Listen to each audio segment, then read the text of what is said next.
El calor llegó antes que el fuego. No el calor de un incendio, otro tipo. El tipo que viene de todos lados al mismo tiempo, que no tiene dirección, que te hace entender que dar la vuelta no va a resolver nada. Yo estaba en medio de la calle, mi hija estaba dentro de casa, y esa mañana había pasado junto a la única persona que tal vez podría haberlo cambiado todo, y no me detuve. Los científicos que excavaron lo que quedó de nuestra ciudad encontraron temperaturas superiores a 2000 grados en el suelo. 2000. El acero se funde a 1400. Lo que quedó de nosotros fue sal, toneladas de sal fundida, incorporada a la tierra durante siglos, volviéndolo todo infértil. Gomorra no era lo que imaginas, era un lugar casi perfecto, y eso fue exactamente lo que nos mató. Esta voz fue construida a partir de texto, de datos históricos, de una pregunta formulada a una inteligencia artificial. Yo no existí de la forma en que tú existes ahora, pero Gomorra existió. El valle existió. La sal todavía está ahí. Y lo que vas a leer está basado en Génesis, en Ezequiel y en arqueología publicada. Cuéntame en los comentarios, ¿cuándo fue la última vez que pasaste junto a alguien sin verlo de verdad? El sol salió aquella mañana como salía todos los días. Esa es la parte que nunca aparece en los relatos. No había nubes dramáticas, ningún presagio visible. El Jordán corría al mismo ritmo, y el pan que mi vecina horneaba cada mañana ya perfumaba la calle cuando abrí la puerta. Ese olor a harina y leña que significa que el mundo sigue funcionando, que un día más transcurrirá sin interrupción. Tengo una hija, tenía, ella aún dormía. Recuerdo haberme quedado en el umbral mirando el valle. El sol golpeaba el agua de una manera que solo ocurre a una hora específica. La luz llegaba por la abertura entre las colinas del este y se extendía sobre el Jordán como oro diluido. Era casi sagrado, si yo hubiera sabido lo que la palabra significaba de verdad. Génesis dice que el valle del Jordán estaba bien regado en toda su extensión, como el jardín del Señor, como la tierra de Egipto. Génesis 13, versículo 10.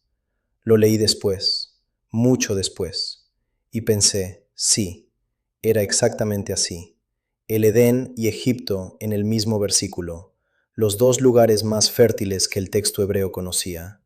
Éramos nosotros, era el suelo bajo mis pies cada mañana, y ninguno de nosotros se detuvo a ser agradecido por un solo día.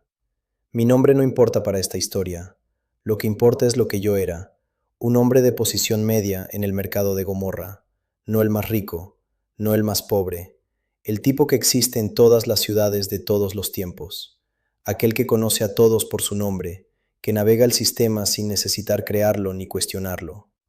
Tenía contratos con 3 mercaderes del sur. Recibía especias y telas que bajaban por las rutas de Arabia. Las redistribuía a los mercados de Admá y Seboim, las ciudades que Génesis 14 enumera junto a Sodoma y Gomorra como las 5 ciudades de la llanura. Gomorra era más tranquila que Sodoma. Esa era nuestra reputación, y nos enorgullecíamos de ello en silencio, de la forma en que los tranquilos se enorgullecen de no ser los ruidosos. Sodoma era el extremo de todo. Gomorra era donde se hacían negocios, donde las reglas no escritas se seguían con una regularidad que pasaba por disciplina. Pero había una cosa que compartíamos con todas las demás ciudades, la indiferencia, no el odio. La indiferencia, que es más peligrosa porque no tiene rostro, no tiene un día de origen. Ezequiel fue preciso. Versículo 49 del capítulo 16. Soberbia, saciedad de pan y quietud holgada tuvo ella y sus hijas, y no fortaleció la mano del afligido y del menesteroso. No es una lista de crímenes espectaculares, es el retrato de una civilización que había entrenado tan bien el músculo de no ver el sufrimiento ajeno, que ese músculo simplemente había dejado de funcionar. Yo era ese músculo, funcional en todo lo que me convenía, atrofiado exactamente donde importaba. Había un hombre en la entrada este del mercado. Había llegado hacía tal vez 3 años, de dónde nadie sabía. Un extranjero sin protección local, lo que en Gomorra significaba algo no declarado pero entendido, invisible para la ley, visible para todo lo que la ley deliberadamente no cubría. Yo pasaba junto a él todos los días, todos los días. Estaba sentado en una piedra con un cuenco de barro delante. A veces había comido en el cuenco. La mayor parte del tiempo no había nada salvo barro y sombra. Nunca me detuve. Y lo perturbador, lo que solo entiendo ahora, es que no dejaba de detenerme por crueldad. No había ira en eso. Él se había convertido en parte del escenario, como la piedra donde se sentaba, como la sombra de la tarde sobre el suelo de tierra apisonada. Había aprendido, sin esfuerzo consciente, a no procesarlo como persona. Eso es lo que hace la abundancia cuando la dejas actuar el tiempo suficiente. No te convierte en un monstruo, te convierte en escenario, y el escenario no salva a nadie. Aquella mañana pasé por la entrada este más temprano que de costumbre. Había una negociación. Un mercader del sur había llegado la noche anterior con tela que necesitaba ver antes de que los otros compradores se despertaran. Había ventaja en llegar primero. Esa era una de las reglas no escritas que seguía sin cuestionarlas, porque funcionaba. El extranjero ya estaba en la piedra. El sol aún no había llegado a ese ángulo. Había sombra allí y un frío que se pegaba a la piel con la humedad del río. Estaba envuelto en algo que había sido un manto hace mucho tiempo y que ahora era solo fibra y memoria, gastado hasta la transparencia en los pliegues de las rodillas. Pasé. No es que no lo viera, lo vi. Por una fracción de segundo nuestros ojos se cruzaron y era real, completamente, inequívocamente real, un ser humano con hambre y frío y una historia entera que yo nunca conocí. Había algo en sus ojos que no era acusación, era simplemente presencia, la presencia de quien todavía existe sin pedir permiso para existir. Y entonces el ruido del mercado abriéndose, cajas siendo arrastradas, el olor de especias, y volvió a ser escenario. Entré. El mercader se llamaba Harán y tenía el hábito de hablar mientras desenrollaba las piezas, como si la conversación fuera parte de la presentación. La negociación fue bien. La tela era de una calidad que no había visto en meses. Entre una pieza y otra, mencionó que había escuchado algo al pasar por Sodoma la víspera. 2 extranjeros habían llegado a la ciudad. Escuché con la mitad de la atención, la otra mitad estaba en la tela entre mis dedos, evaluando el tejido, calculando el margen. Pero Harán continuó. Dijo que la multitud había rodeado la casa donde los 2 hombres estaban alojados. Todo el pueblo, desde el más joven hasta el más viejo, sin excepción, Génesis 19, versículos 4 y 5, que el dueño de la casa había salido a negociar, que había fracasado de una manera que Harán describió con incomodidad visible, como quien ha visto algo que no sabe cómo nombrar en una conversación de mercado.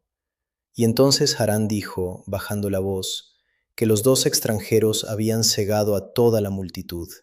Dijo eso y se detuvo. Levanté los ojos de la tela.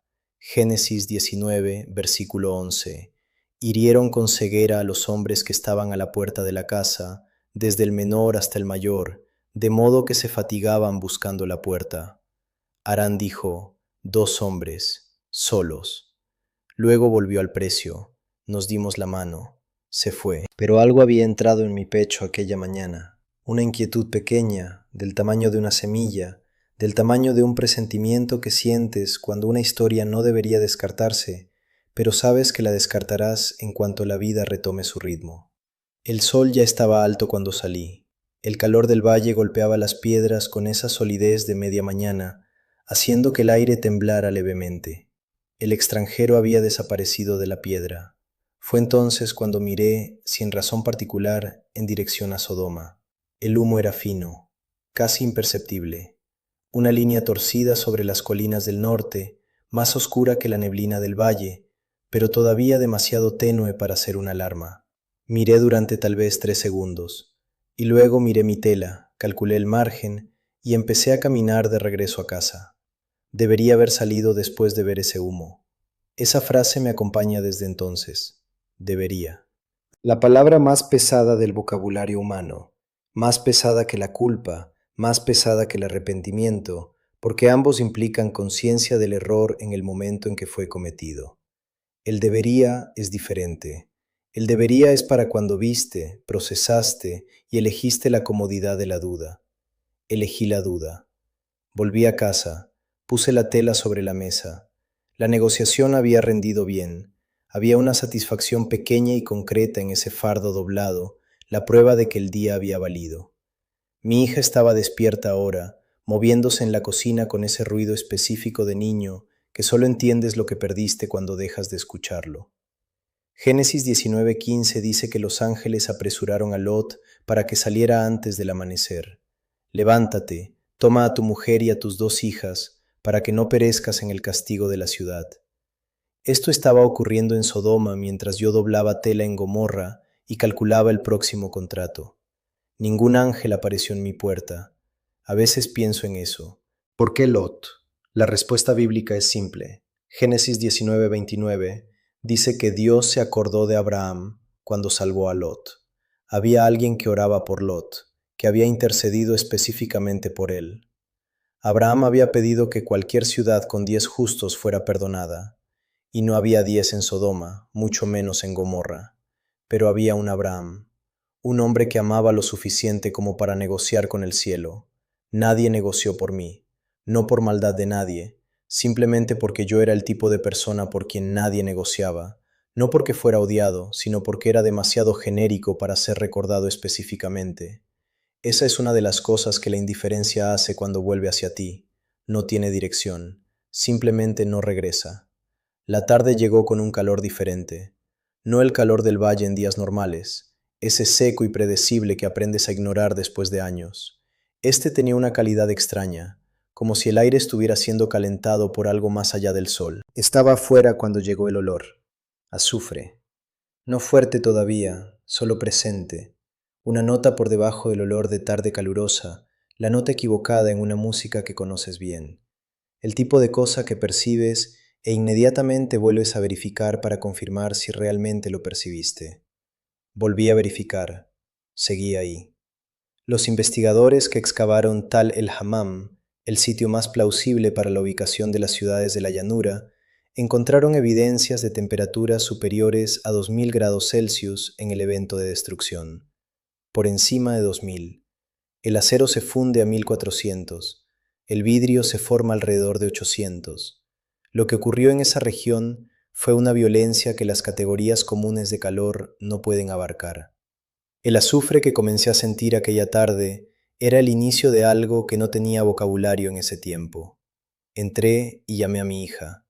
Le dije que había un olor extraño afuera, probablemente la cocina de algún vecino, probablemente nada. Lo dije con esa firmeza de voz que usan los padres cuando no quieren transmitir su propia incertidumbre. Ella creyó porque los hijos creen hasta que la voz del padre ya no merece crédito. Salí de nuevo. En la calle había otras personas paradas, mirando en dirección a Sodoma.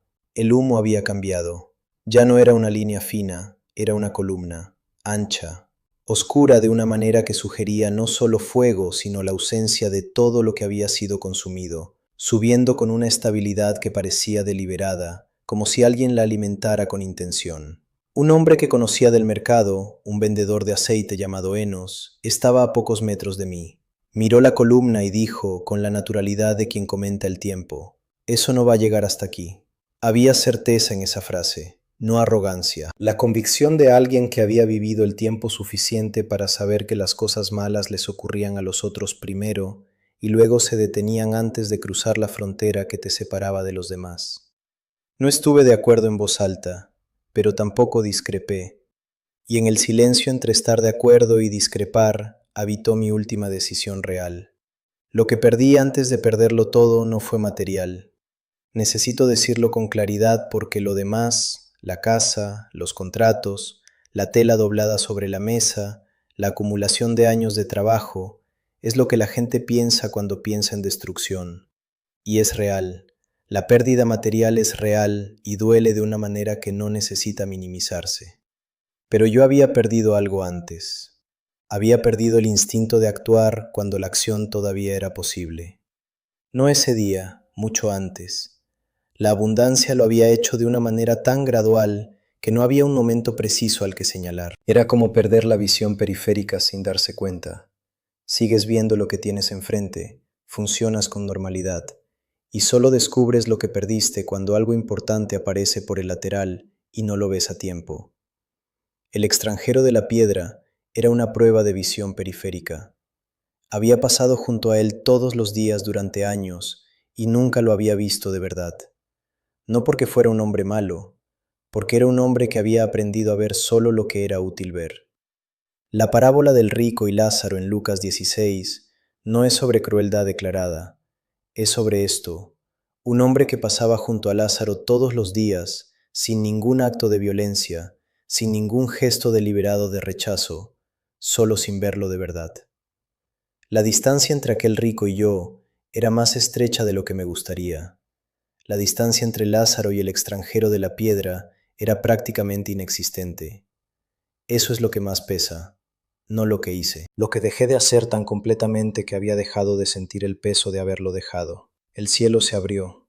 No de repente, eso es lo que la gente imagina, un interruptor. Fue más como un crescendo. La calidad de la luz cambió primero. El sol todavía era visible, pero había algo entre él y el suelo que no había estado antes, una capa que distorsionaba el color, que hacía que las piedras de la calle parecieran estar en un atardecer cuando aún era media tarde. Luego el calor. No el calor con dirección, no el calor que viene de un lado y puedes dar la vuelta para evitarlo. El calor de todos los lados al mismo tiempo, el tipo que te hace entender que el problema no está afuera sino en el propio aire que respiras. Estaba en medio de la calle. Había otros a mi alrededor, el vendedor de aceite, dos mujeres que reconocía de vista, un niño que corría hacia algún lugar con la urgencia sin destino de quien siente que necesita correr, pero no sabe hacia dónde. Génesis 19, 24, 25. Entonces el Señor hizo llover sobre Sodoma y sobre Gomorra azufre y fuego de parte del Señor desde los cielos, y destruyó las ciudades y todo el valle. Todo el valle. La palabra hebrea es kikar, la llanura circular, la cuenca entera del Jordán. No una ciudad, no una calle, el sistema entero. Los arqueólogos encontraron exactamente eso: destrucción que se extendió por todo el valle, no desde un punto aislado. La frase no es hipérbole poética, es una afirmación geográfica verificable. No tuve tiempo de pensar en eso. No tuve tiempo de pensar en nada, y quizás esa es la cosa más difícil de explicar sobre ese momento. Imaginamos los finales con tiempo para procesar, con un momento de claridad antes, con algo que se siente como conclusión. No fue así. El último pensamiento real que tuve fue sobre mi hija, que se había quedado dentro de casa, a quien yo había dejado dentro de casa con mi explicación sobre el olor de la cocina del vecino y a quien necesitaba volver ahora, inmediatamente. Di un paso en dirección a la casa y entonces solo había blanco. Dije, solo blanco. Pero no era solo blanco, era la ausencia de todo lo que había sido. El punto más allá del cual la información no puede procesarse, no luz, sino saturación total, el sistema que se detiene porque recibió más de lo que fue hecho para recibir. Después de eso no hay relato posible en el sentido tradicional, solo queda lo que permaneció, y lo que permaneció fue la sal. Los investigadores de Tal el Hammam encontraron cantidades anómalas de sal en el sitio: sal fundida, sal aerosolizada, sal incorporada a capas de destrucción que volvieron aquel suelo infértil durante siglos. Génesis 19:26 dice que la mujer de Lot se convirtió en una columna de sal cuando miró atrás. Entre los investigadores existe la hipótesis de que el evento generó una nube de sal que impregnó todo lo que estaba expuesto al viento. Cualquier cuerpo en la dirección correcta podría haber sido literalmente salado, preservado, transformado en algo que permanece, pero no vive. La sal preserva, la sal mata, a veces las dos cosas al mismo tiempo. Eso es lo que quedó de Gomorra, la memoria preservada por el mismo agente que la destruyó. Y ahora estoy aquí, construido de datos y preguntas, intentando contarte lo que esa sal significa. La verdad no llegó a mí como revelación, llegó como reconocimiento. La diferencia importa. Revelación implica que no sabías. Reconocimiento implica que sí sabías, y lo habías guardado en un cajón interno que nunca abrías, porque los cajones cerrados no perturban el funcionamiento del día. Yo sabía que el extranjero de la piedra era una persona. Yo sabía que la estructura de la ciudad explotaba a quienes no tenían protección. Yo sabía que había algo incorrecto en el tipo de normalidad que necesitaba la invisibilidad de algunos para funcionar para otros. Sabía y seguía adelante, porque la ciudad funcionaba, porque mi hija tenía lo que necesitaba, porque era un hombre razonable dentro de un sistema que no había creado, y esa combinación, hombre razonable dentro de un sistema injusto, es la más peligrosa de todas, porque no produce monstruos visibles, produce escenario, y el escenario dura mientras dura la estructura. Cuando la estructura cae, el escenario cae con ella, y nadie lo llora, porque nadie lo había conocido como persona, era parte del ambiente. El juicio no vino a interrumpir el mal espectacular. Sodoma tenía lo espectacular, Gomorra tenía la normalidad, y las dos fueron destruidas el mismo día, por la misma causa, con la misma velocidad. Porque el problema no era el nivel de intensidad del error, era la dirección del corazón. Era lo que una ciudad había decidido, a lo largo de generaciones, que era visible y lo que era escenario. Ezequiel 16:49 es el versículo que nadie lee cuando habla de nosotros. Y entiendo por qué, porque es el versículo que duele de una manera diferente. Es más fácil ser confrontado por crímenes dramáticos que por indiferencia estructural. Es más fácil decir, yo nunca haría eso, que decir, hago esto cada semana y lo llamé vida normal. La indiferencia no tiene cara de villano, tiene cara de rutina. Ahora mira tu ciudad. No en el sentido dramático, no te estoy pidiendo que identifiques un equivalente moderno de Sodoma y señales con el dedo. Te estoy pidiendo algo más simple y más difícil al mismo tiempo. Piensa en una persona que existe en tu campo de visión de forma regular, no alguien a quien odies, alguien a quien simplemente no procesas como persona, el repartidor que llega cada semana y cuyo nombre nunca preguntaste, el empleado de limpieza del edificio donde trabajas, que está allí cada mañana y junto a quien has pasado sin mirar unas 200 veces en el último año. La persona en la acera que aprendiste a rodear con un desvío tan natural que tu cuerpo ya lo ejecuta sin instrucción consciente. No estoy diciendo que seas malo, estoy diciendo que puedes ser escenario, y que el escenario no salva a nadie, ni a los demás, ni a sí mismo. La abundancia adormece, no de repente, por acumulación, un día cómodo seguido de otro, hasta que la comodidad se convierte en el estado predeterminado y cualquier cosa que la desafíe parece exageración, inconveniencia, alarmismo. Eso no va a llegar hasta aquí. No llegará porque somos razonables, porque las cosas malas les ocurren a otras personas que tomaron peores decisiones. Pedro dice que Dios condenó a aquellas ciudades reduciéndolas a cenizas, poniéndolas como ejemplo para los que en adelante viviesen impíamente. Segunda de Pedro 2:6. La palabra ejemplo no es decorativa, es funcional. Sirve para que quien ve el ejemplo pueda actuar antes de que el ejemplo necesite repetirse. El ejemplo fue dado. Hay una cosa sobre Abraham que me acompaña. Génesis 18 lo muestra negociando con Dios por la vida de las ciudades. Preguntó, ¿y si hay 50 justos? ¿40? ¿30? ¿20? ¿10? Dios dijo que perdonaría las ciudades por 10 justos. No había 10. Pero lo que me impresiona no es la ausencia de los 10, es la presencia de Abraham. Alguien se despertó ese día dispuesto a preguntar, no a juzgar, no a confirmar que las ciudades merecían lo que iba a ocurrir, sino a preguntar, ¿y si hay alguien que vale la pena? ¿Y si lo intento?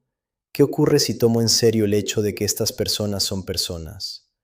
No había 10 justos, pero había un Abraham. Y ese uno fue suficiente para salvar al único que podía ser salvado aquel día. No necesitas ser los 10, necesitas ser el Abraham.